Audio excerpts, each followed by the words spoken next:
tidak mendapatkan rekomendasi dari partai politik. Ini gampang-gampang susah. Di antara ini ada Kang Subhan, dulu berjuang sama-sama dengan saya sebagai salah satu ketua partai koalisi tahun 2013 di Kota Bogor. Kira-kira gak gampang kan cari rekom partai. Komunikasi tidak cukup hanya dibangun pada level lokal, tapi juga tidak cukup hanya mengandalkan akses ke pengurus-pengurus DPP di pusat. Itu luar biasa susahnya.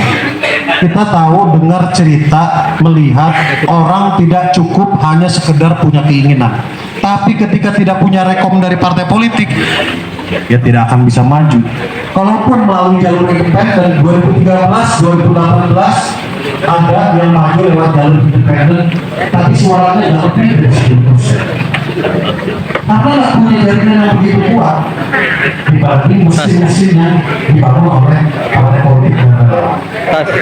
Jadi bedanya Kang Deddy dengan yang lain, Kang Deddy sudah punya tiket.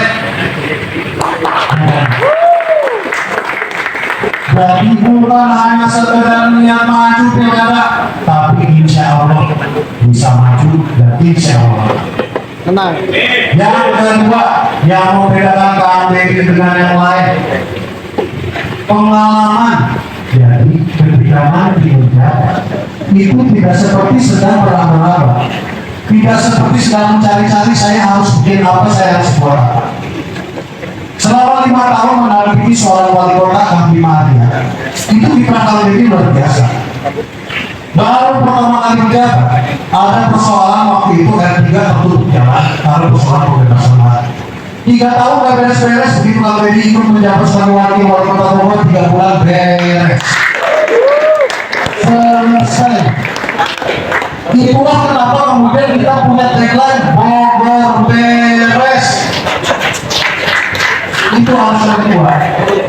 Sama Kang Deddy, tahun Kang Deddy beres jadi ketua wali kota juga enteng kemarin 5 tahun.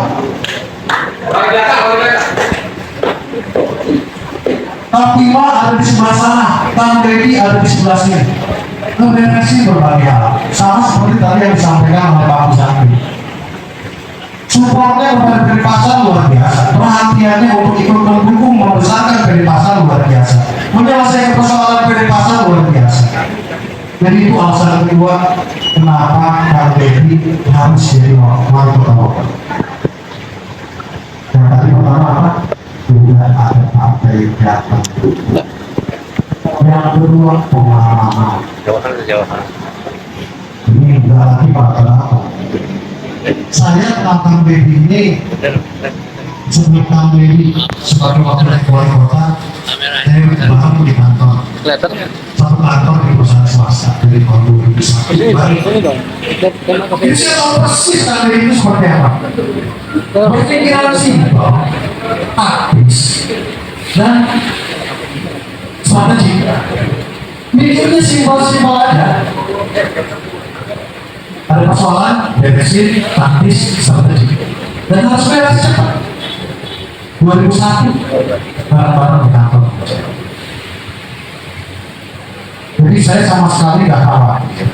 Ketika Kota Bogor, ini bukan tentang seorang Deddy lagi, kalau menurut saya. Tapi Kota Bogor butuh seorang Deddy lagi.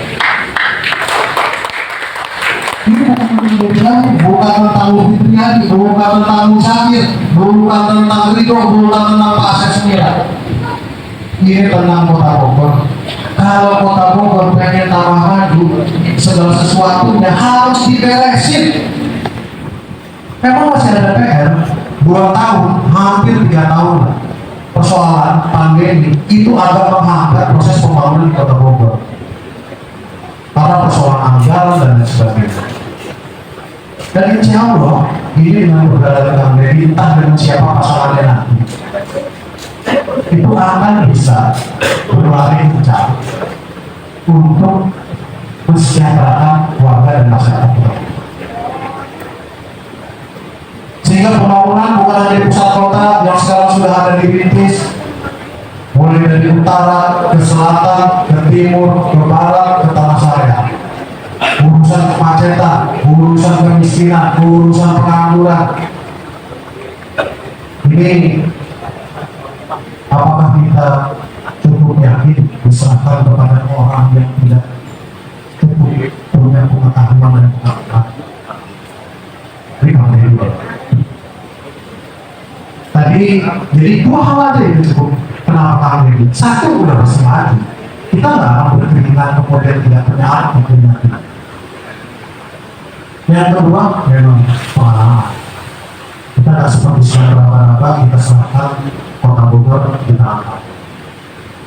Dan semua kita lakukan dengan cara yang simpatik.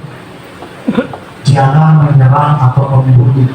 Apa yang terjadi kalau kita menyerang dan membunuh justru kemudian buat diri kita sendiri. Ketika kita diserang, jangan terpancing. Ya, justru itu mungkin yang diharapkan oleh pihak yang lain, supaya kita melakukan kesalahan ada amunisi untuk dijadikan target persoalan.